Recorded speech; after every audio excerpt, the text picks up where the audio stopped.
Shalom. Shalom. First and foremost, I want to give all praises to Yahweh, Ba'ashem, Yahushai, Ba'ashem, Hakudash. Double honors to the elders and apostles of Great Millstone, and peace and bless the elect of Israel. The brother Yasharahla from GMS Tampa Bay. I'm here with the brother Jeremiah from the GMS Miami Camp. Yep. And those who go through the Spirit, we're going to get into a quick lesson. As today is July 4th, 2022, the year of the Yahweh turning up. And here it is, as another year comes past, with the holidays, this holiday in particular is called Independence Day. And Independence Day for who? Ultimately, for really going into the elites and their new world order. Their Masonic agenda, dating back hundreds of years, which is to form this new one world order setup. One of the, as going into prophecy, the NATO, the EU went into the beast, all right, and so about America being a world that rises to peace and headed ultimately, I talk about white man Esau Edom. His ultimate goal is full dominion over the planet Earth. He's going to do that by that chip, by that MOTV. But here it is in this time where right now. As it says in the book of Hebrews, here we have no continuing city. All right, talking about so-called Negroes, Latinos, and the Americans. All right, we're the Israelites, but we seek one to come. All right, we seek that city to come, which is that New Jerusalem. All right, and that New Jerusalem starts with a people before it's a place, and that people is walking the earth now. Okay, the Lord raised them up here in these last days, ultimately going to prophecy to magnify Him in His name. All right, He's going to do that by raising up His men, which He's doing now. So we can go and get started. I think I said Lamentations, but get that Lamentations first, brother. Chapter 4, and then where it says, "Rejoice and be glad," without Edom. Because this short triumph that you had, to the white man over the Lord's people was only for a short season. You had your time, your nations. Came together ultimately, like it says in Psalm 83rd chapter, to cut us down from our excellency, cut off in remembrance of Israel from the earth. And for a time, you accomplished that, right? But what you didn't take into account is the Spirit of the Lord happened back on His men, So you get that, Sean. This is Lamentations chapter 4, verse 21. Rejoice and be glad, O daughter of Edom. So who are the Edomites? The biblical Edomites is your so-called white men, women, and children. All right, and that line of people goes back to the people who the Lord purely hates. All right, read about that in the book of Malachi. The first chapter, the 4th verse, it says, the people of the Lord's curse is Esau. All right, and they're the people who are in power right now, who know these so-called Negroes, Latinos, and the Americans, also because the Lord's going to come and judge them like He did ancient Pharaoh. Anytime you got a precept. It says, "Rejoice and be glad, O daughter of Edom, that dwellest in the land of Uz. The cup also shall pass through unto thee. Thou shalt be drunken and shalt make thyself naked." Yep. So being drunken, right, taking that cup, all right, is first you going into slavery, all right, going to again this nation we live upon, all right, being so-called America. How was this place established? It was established by blood. It was established by rape, robbery, and death. And that short triumph going into the Lord really teasing Esau, saying, go ahead and get your laughs in, get your little licks in. All right, because why? Because the table is going to turn. It's going to be very violent transition of Paris we're coming into. Yep. It says, can you read it? Yep. It says, verse 22, "The punishment of thine iniquity is accomplished, O daughter of Zion. He will no more carry thee away into captivity. Yep. He will visit thine iniquity, O daughter of Edom. He will discover thy sins." Yep, and that's His man being exposed. All the grimy dirt and evil this place is been scooping under a rug. As the Lord says, He's going to put shameful spewing upon His glory. That's ultimately the clouds are being opened up. And these things that Esau tried to uphold in darkness as he moves, saying, "Who can see me?" It's all being put forth to light. And Him being exposed. Now we're going to Revelation 12 and 12, Him coming down with great wrath. He doesn't have that much time left, but you go into that it's really a prophecy, that precept, because at the same time you mentioned Esau going into slavery. He talks about the children of Israel, their punishment being accomplished, So Esau will be the last heathen nation, all right, to rule over you so-called Negroes, Latinos, and Americans before you come into your excellency. And that's the time we're right now, as Apostle Paul told us that they shall not come to be fallen away first, and that man of sin be revealed. All right, and that man of sin is revealed. So for a white man who exalts himself above everything that's the Most High, GMO this, alternate that, he's making a whole world where you can just live in a fantasy world, instead of and going around the whole dynamic of the creation of the Lord, because this man is a godless man. He thinks he's better than the Lord. All right. Got a precept. You mentioned how that's a cursed nation. This is Isaiah 34, verse 5. For my sword shall be bathed in heaven. Behold, it shall come down upon Idumea and upon the people of my curse to judgment. And that sword is talking about the missiles. Okay, it's going to come down upon Idumea. That's the Greek way of saying Edom. It's going to come upon you Edomites. Okay, America. All right, Babylon the Great. It says upon the people of my curse to judgment. So you Edomites, you're going to receive the ultimate judgment, man, and that's destruction. Okay, so hey, live it up. This is your kingdom, so to speak. You ruling. Okay, but the time is short. The time is at hand. All right, we're going to see the downfall. We seeing the downfall of America right now. Yep, Esau didn't count the cost. He lived in the moment, what he did, and as we just talked about him revenging himself upon us, well, that's him taking his matters into his own hand, right? And that's what got him in trouble is, as it says, he hated not blood, he loves blood, and it's because that envy that he had from the womb against, his, so to say, twin brother, but we're far from the same, and that just goes into the power of the Lord, man, how out of said one, the same clay, he made one vessel of honor and a vessel of dishonor to Esau and Jacob. Get let's see what happens right now. Okay, get Isaiah 14 and stuff from the top. Come. It's Isaiah chapter 14, verse 1.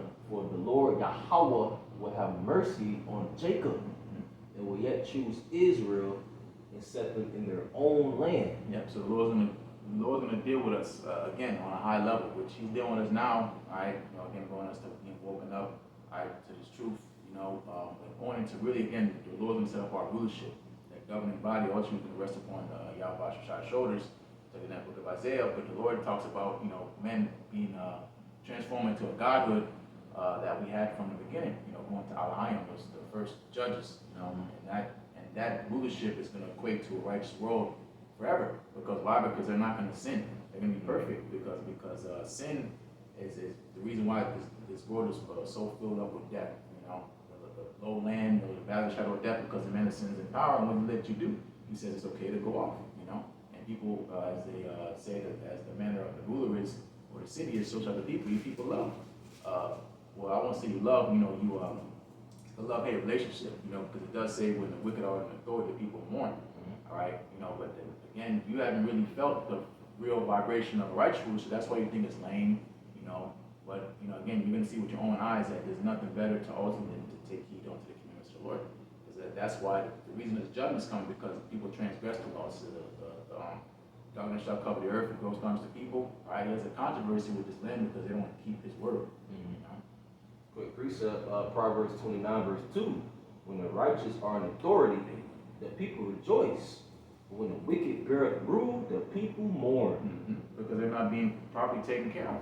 As a ruler, you have a responsibility to take care of your people. But it talks about an unrighteous ruler, he destroys his own people, And that's what this old white man Esau is doing with his own people. Picture that, his own kind, all right? People that, he's raised up by his uncles, he don't take care of them. He don't honor his mother and his father, He don't honor nothing, okay? Because there's a man of no one, So he's divided amongst himself, and that's why again this kingdom is falling, But and again that's the whole point, man. Because it's adultery, covetousness, all these things are recipes for disaster, And that's why again this man who's in power, he can't promote the life the Lord provided for man, because he's full of death. He's the man of sin. That's why the Lord again has to send His Son, Yahushai, to get down, man, bring this place down, and again build up in the midst of that, the greatest nation ever be established on earth, and that's going to equate to the greatest kingdom ever be established on earth. Yeah. This is Isaiah 14, verse 1.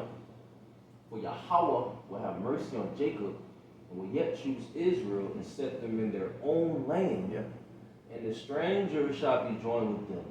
And those strangers will focus on finish it. It says, and the stranger shall be joined with them, and they shall cleave to the house of Jacob. Yep. So those strangers are going into his like foreigners. Those men, women, and children of our nation have been scattered according to the curses, and may not look like the stereotypical so-called Negro, Latino, Native American man, but their spirit, their line, most importantly, goes back to Abraham, Isaac, and Jacob.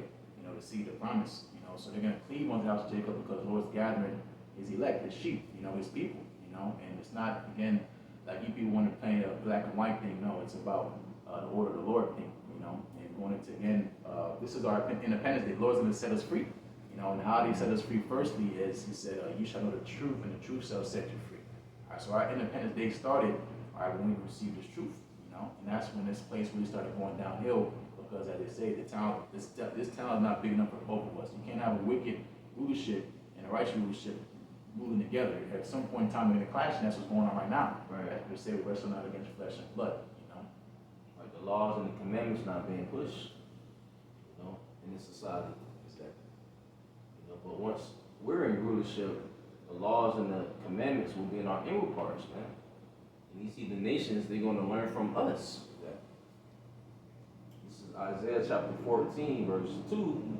And the people shall take them and bring them to their place, and the house of Israel shall possess them in the land of Yahweh for servants and handmaids. Right, so that's slavery. All right, so the Lord is for this, and he's going to make this come to pass. So all our enemies, all our oppressors, all right, and if you're a so-called Negro, Latino, Native American man, that should ring bells to you.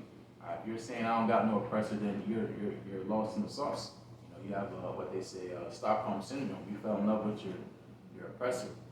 So the Lord is going to free us from the man that won't let us go. It talks about that in the book of Jeremiah. It says, Judah and Israel was oppressed together, and they that held them fast and refused to let them go. All right, Esau makes too much money off Jake. Jake dunking the basketball and making music. This is Esau's paycheck. That's the whole point of us going to slavery. He's want to make money off of us. Well, you can't do that no more because we're not staying upon him no more. All right, we're lifting up those curses off of us and putting it on you. That's right, brother. Was that been on there on Isaiah 14? It's a little bit more. Oh, yeah, I'm gonna finish that. It says, Isaiah 14, verse 2, it says, for servants and handmaids, and they shall take them captives, who captives they were, and they shall rule over their oppressors. Exactly. And it shall come to pass in the day that Yahweh shall give thee rest from thy sorrow, Exactly. and from thy fear, and from the hard bondage wherein thou wast made to serve. Exactly. So the Lord's gonna let us loose. That's what you say, the captive exile hasteneth to be loose. We want to be free. And that's why you see men speaking up us on down out there on highways and byways being raised up and speaking against this place. Being a sword stain, on this wicked kingdom. All right. But what we're doing is ultimately we're bringing forth the light. The light being the truth. And matter of fact, at this moment I can read it, but get it up in Luke 4. Luke 4 up on the top, yeah. Can we finish up on this? Isaiah 14, verse 4, that thou shalt take this proverb against the king of Babylon, Exactly. and say, how hath the oppressor ceased, the golden city ceased? All right, that oppressor being Esau, Edom. He's oppressing mainly us, but the whole world. Okay, verse 5, he's also oppressing the animals. The air is polluted, the food, okay, the soil, the land. He don't keep the land Sabbath. Verse 5, Yahweh hath broken the staff of the wicked, there you go, and the scepter of the rulers. He who smote the people in wrath with a continual stroke. Okay, he's doing this in wrath. He's a madman. He's angry. He that ruled the nations in anger is persecuted and none hindered. The whole earth is at rest and is quiet. They break forth into singing. Okay, so when the so-called white man go down, it's going to be what? Peace on earth. Okay? And this is what, you people don't really realize it, but this is what you need. You don't want to acknowledge it, but what we're saying, everything we're saying, you can't gainsay nor resist. What it is the problem is the so-called man Esau Edom, all right? And it's like, again, it's not just a color thing, it goes really, who's in direct opposition is these elites, the elites of Esau. So those are the ones that will be the first fruits of slavery. You regular Edomites here in so-called America and wherever else, all right, you're going to be taken out, this next World War, all right, and these German missiles hit, all hell breaks loose, you're not going to make it, but, yeah, but I wish I was on train. So, Group 4, yeah. verse, Let's start from the top. okay. This is Baruch chapter 4, verse 1. This is the book of the commandments of the Most High, and the law that endureth forever. All they that keep it shall come to life, but such as leave it shall die. Yep, and that's how straightforward the Lord is. It's black and white, with the Lord. It's either one thing or the other. There's no gray area. So you keep His word and you live, or you don't keep His word and you die. And that was presented to us in the time of Moses. The Lord presented us life and He presented us death. He gave us blessings if we kept the word, and He gave us a lot of curses because He knew we weren't going to keep it if we didn't keep it. And those curses, again, that's a sign. That's another sign that we are His people. Us being brought over to slavery, that's in the Bible. And it's because we disobeyed the Lord. But us again turning back, now guess what? We're keeping it to the best of our ability. What's going to equate to that is us living. And the Lord's going to grant us life because He wants us to live. We're the children of life, man. Verse 2. Turn thee, O Jacob, and take hold of it. Walk in the presence of the light thereof, that thou mayest be illuminated. Exactly. So we're the real so-called Illuminati. All right. We're filled with the light of the Lord, the knowledge, all right, the wisdom. All right. And that's scripture say, a city that's set on a hill cannot be hid. Out of this, what we got there in Matthew 5, man, let your light shine. Well, that's the word that's supposed to be in us, So us being illuminated, all right, that's again, it's going into the wisdom the Lord's given us. And that's the same wisdom the Lord told us. If we keep asking of what? It says, Deuteronomy, that this is our wisdom in the sight of the nations, right? And they're going to ooh and ah, man. There's a nation. How is this a nation so great? The Lord's so nigh unto them, all right? And it's because ultimately He's given us His word, So again, we're telling our people, as says in the book of Isaiah, arise and shine, for thy light is come. All right, Yahushai, I came here on the earth in a fleshy body, all right, and walked amongst us, like it says in John the 1st chapter. But what? It says, pretty much our people gave Him up, But here it is now again. Yahushai is here again, not so much physically, but in the spirit. And what are you doing? The same thing all over again, all right? The elect at that time when Yahushua's on the scene, and of course here now, they're walking the light, that they be children of the light, because the Lord is dealing with the children of the light, like it says in the book of Thessalonians, the 5th chapter, if I'm not mistaken. You got something? Quick precept. This is Matthew chapter 5, verse 14. Ye are the light of the world. A city that is set on an hill cannot be hid. Yep, and again, that's going into, because, you're going to something that's like a light, your eyes naturally look at it, It's very, I guess attracted to the eyes, something that's illuminated, it catches your attention, and that's the wisdom that we possess, and the inward man that we're ultimately dealing with, of course, when we get our new bodies, we're going to be a physical specimen, but it really goes back to, because even back then it says there were giants in the earth in those days, but ultimately the Lord didn't choose them because they didn't keep His word, so we didn't get it right back then, so now this time, because we get those new bodies, we can get it right, but again, it's ultimately going into wisdom, so I want to fear the Lord, That's right, brother. It's Baruch chapter 4, verse 3. Give not thine honor to another, nor the things that are profitable unto thee to a strange nation. Exactly. So the Lord's a separatist. We're not supposed to be mixing and mingling. Okay. The Lord's not all for one. It's like He is only all for one. Not He's not for everybody. Roughly say. The Lord doesn't count the other nations. All He cares about His people. So there's no joint rulership with other nations. All right. Moab and Ammon. We're not going to be joint rulers within the kingdom. You're going to be our servant and handmaids. All right. So we're not supposed to be given, as scripture say, pearls to swine, That's right, brother. Verse 4. O Israel, happy are we, for things that are pleasing to the Most High are made known unto us. Exactly. He revealed us His mysteries.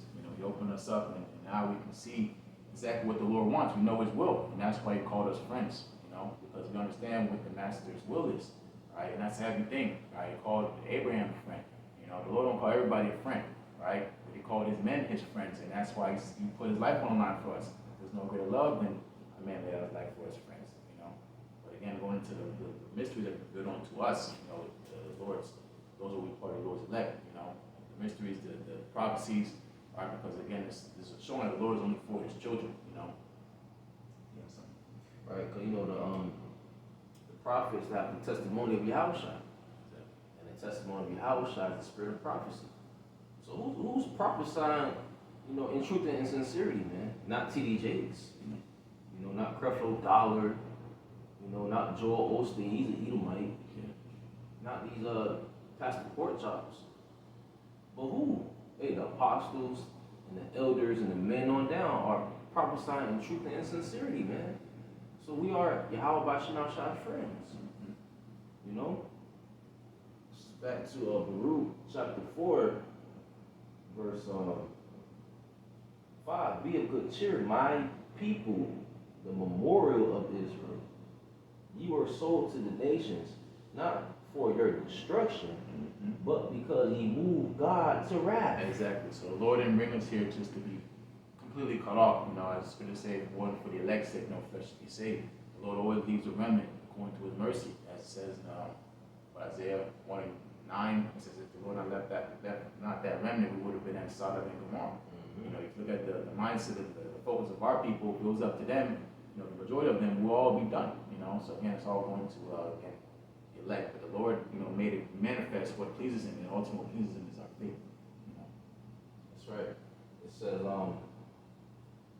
says, but because you moved God to wrath, you were delivered unto the enemies. Exactly. For ye provoked Him that made you by sacrificing unto devils and not to the Most High. Ye have forgotten the everlasting power that brought you up. Yep. And that's why we're supposed to feel sorry, because the Lord has all these benefits towards us, and He says, yet ye have not known. We completely fell away from our heritage in this time. You wake up to this truth, you should feel ashamed, the way you live and the things you're into, because we're not supposed to be doing that. The Lord gave us straightway commandments, and we disobeyed it. Even all our forefathers, they all fell short of glory. But guess what? Us being returned, we're seeking 10 times more. And that shows your sincerity, that how much you really care. As the Lord said, if you love and keep my commandments, the whole duty of man is to fear and keep His commandments. And that's what we do. We walk in fear, and that's what the Lord ultimately wants. He's watching our behavior. We're children, how you conduct yourself in this wicked world, and that's all being observed. And that's going to equate to you putting forth righteous works for the Lord. It's what it says us being furnished with good works, meaning we're fully equipped to serve the Lord. We might not have everything we have as far as the tit for tat details in the law, but guess what? The Lord gave us the law of faith, and that's what fulfills all that. Our faith and it works in Yahweh Shai. One more. Where we at? This is Baruch chapter 4, verse 8. Ye have forgotten the everlasting power that brought you up, and ye have grieved Jerusalem that nursed you. But when she saw, I can jump down actually, brother. Yeah, jump down, go for sure. This is Baruch chapter 4, verse 24. Like as now the neighbors of Zion. Yes, that's great. Because I was thinking about that earlier. Come. Because are around here too. Okay. It's Baruch chapter 4, verse 24. Like as now the neighbors of Zion have seen your captivity, so shall they see shortly your salvation from our power. Exactly. Yep. And that's us. Again, those will be part of elect. The elect are going to get delivered. All right. In the midst of all our enemies getting beamed up, in the midst of chaos, all hell breaking loose, and even before then, them being taken care of. All right. Not a scratch on their head. Nothing can get to them because why? Because the hedge of the Lord is around them. Just like in ancient Egypt. All the plagues hit everybody else, but it didn't touch Israel. This time, the Lord only dealing with Israel of Israel. So as the nation saw us going to captivity, they didn't say, "Oh, hold up, you can't be doing that to the children of Israel." They said, "Oh shit, let's make a bag on them." Again, going into Psalm 83rd chapter. So guess what? That's a witness against you. You didn't help us out. So guess what? You're not going to get no favor in the time of judgment that's coming. And you're going to slavery. Right. It says, so shall they see shortly your salvation from our power, which shall come upon you with great glory and brightness of the everlasting. Exactly. Hey, salvation coming. Hey, that's beautiful, man. You know, no more captivity, no more headaches. We need to be saved from this perverse, crooked generation, man. Exactly. We need to be saved from our enemies, man. It says, verse 25, my children suffer patiently the wrath that has come upon you from the Most High, for thine enemy hath persecuted thee. But surely thou shalt see his destruction and shalt tread upon his neck. Yeah, so we're gonna get our lick back. You know, we have to suffer patiently the wrath is upon us because we deserve it. And the Lord said He deals with less than what we deserve. You know, so we're just serving our punishment as the Scripture says. We're supposed to bear the indignation of the Lord to please our cause, and the Lord is pleading our cause. This place is being thrown down right before our eyes. You know? Verse 26, my delicate ones have gone rough ways and were taken away as a flock caught of the enemies. Verse 27, be of good comfort, O my children, and cry unto the Most High, which we're being comforted by this word, man, by this truth. You know, the comforter. Also, hey, brothers comfort one another. So we have to be, you know, be patient. We have to cry to the Most High. What? Pray. You know, pray that the Most High forgive us of our sins from our past life. And also in this life, pray for one another. Be of good comfort, hope, expect, believe. This world, what, is full of death, man. But what we got to do on the right-hand side is what? Believe and hope for good. You know?